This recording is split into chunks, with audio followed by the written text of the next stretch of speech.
Başını koy sineme, ortaca yoxum gelsin. Gözümün önünde ol, kalbimin yanında ol. Ürək sənə emanet, həmişə evimdə ol. Bu dünyada əzizim, özgə kimi sevərdim. Düşünürəm ara bir, ağlıma gəlmir heç kim. Dilim susar, yanar içim, gece gündüz arar gözüm. Yokluğuna alışamam, sensizliğe necə dözüm.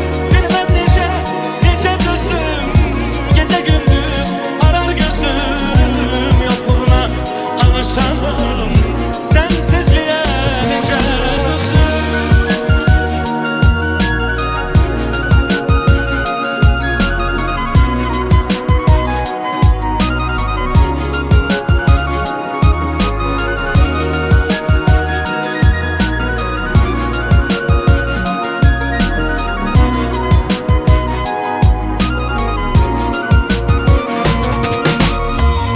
İstetsin ellerimi, istesin ellerini.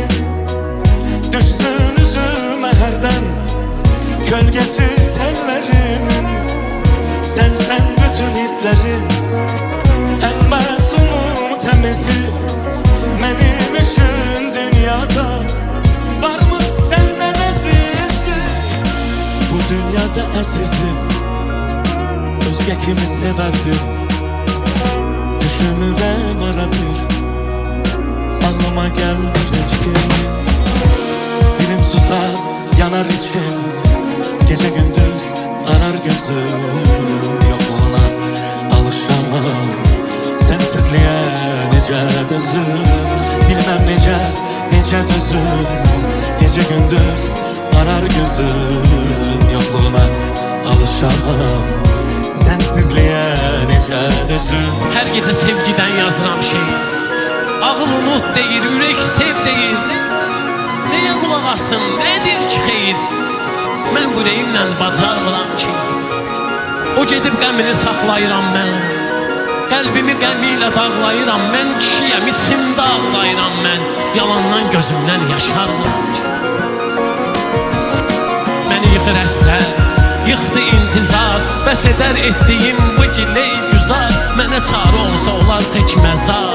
Bir ölüb canımı qutarmıram ki. Aşık olan ben eydər niyyətin.